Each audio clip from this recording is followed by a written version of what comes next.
آخر میں ایک نصیحت کے خداوند تبارک و تعالی ہمیں بھی توفیق دے، خصوصاً نوجوانوں کے لیے، اور اسی پہ گفتگو ختم کرتے ہیں کہ چھٹے امام فرماتے ہیں، اور یہی روایت نقل ہوئی پانچویں امام سے بھی، امام محمد باقر علیہ الصلوۃ والسلام سے،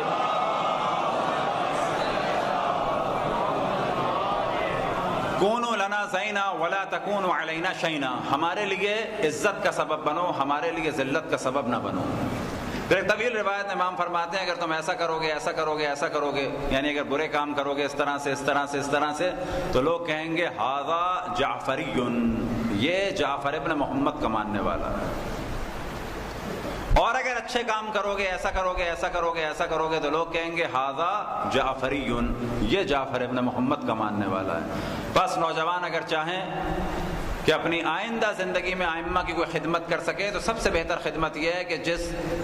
دین کو رسول اللہ لے کے آئے اور جس دین کی حفاظت کے لیے ائمہ نے اپنا سب کچھ قربان کیا، اس دین کو سمجھیں اور اس دین پر عمل کریں، بس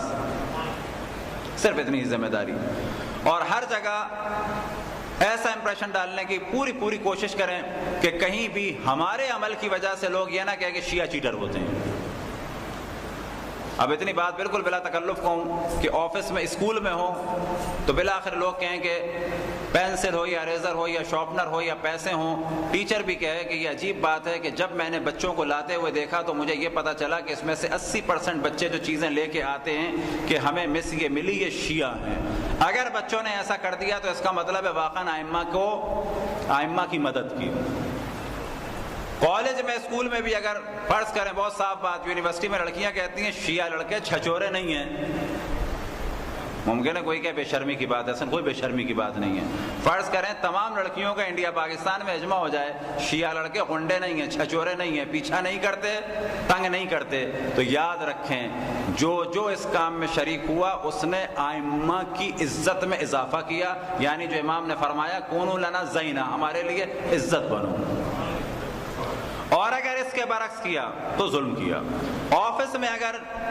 یہ کانسرٹ بن گیا لوگوں کا کہ جس کے ہاتھ میں فرض کریں جی کڑا ہو یا انگوٹھیاں ہو، جس کے سامنے تقوی اور نقوی اور عابدی اور جعفری لکھا ہو، اس کے پاس جاؤ، یہ صحیح گائیڈ کرے گا، دھوکہ نہیں دے گا، تو یاد رکھیں ایسے آدمی نے ائمہ کا احترام کروایا ہے۔ لیکن یہ ان حرکتوں کے ساتھ کہ انگوٹھیاں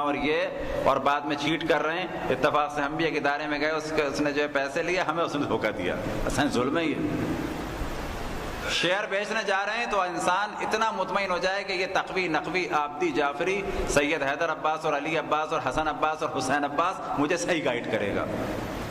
اگر ایسا ماحول بنا دیا تو یاد رکھیں ائمہ کا احترام ہے۔ پھر خصوصاً نوجوانوں سے اس جانب توجہ دلائیں کہ آج کل جو بعض فیشن چل رہے ہیں، البتہ اللہ کا شکر کوئی سامنے نہیں ہے، ورنہ عجیب سا لگتا ہے بولنا، عجیب و غریب جو کوما اسٹائل کے بال چل رہے ہیں، اسپائک، یہ شان میں نہیں ہے۔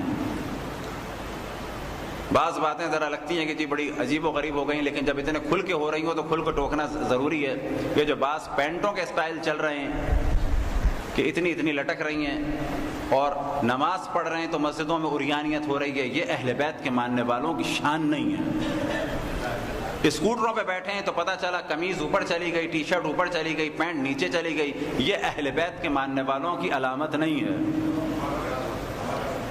یہ عریانیت ہے، فحاشیت ہے۔ پتہ چلا نچلا لباس یہاں پر آ رہا ہے، پینٹ یہاں پہ جا رہی ہے، گناہ ہے، یہ توہین ہے۔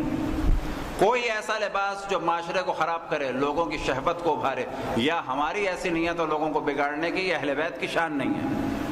بس یہیں پہ گفتگو ختم کرتے ہیں کہ واقعاً اگر اس کے بعد اہل بیت خصوصاً رسول اللہ کے ہاتھ پہ بیعت کرنی ہے تو صرف ایک بیعت ہے کہ جو دین آپ لائے، اور اگر اہل بیت کے ہاتھ پہ بیعت کرنی ہے تو ان سے یہ بیعت کرنی ہے جس دین کے لیے آپ نے اپنا سب کچھ قربان کیا، میں صرف اتنا کر سکتا ہوں کہ اس کو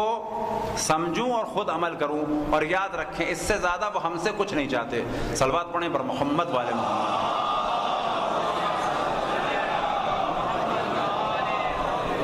خداوند تبارک و تعالیٰ سے دعا ہے کہ بحق محمد والے محمد ہمیں قرآن اور اہل بیت علیہم الصلوۃ والسلام کہ یہی وہ دو چیزیں کہ جو رسول اللہ صلی اللہ علیہ وسلم نے اپنے بعد چھوڑیں، ان سے وابستہ رہنے، ان کو سمجھنے اور ان پر عمل کرنے کی توفیق عطا فرما۔ امام کے ظہور میں تعجیل فرما، ہم سب کو ان کے اصحاب اور انصار میں شامل فرما۔ ربنا تقبل منا انك انت السميع العليم، ان الله وملائكته يصلون على النبي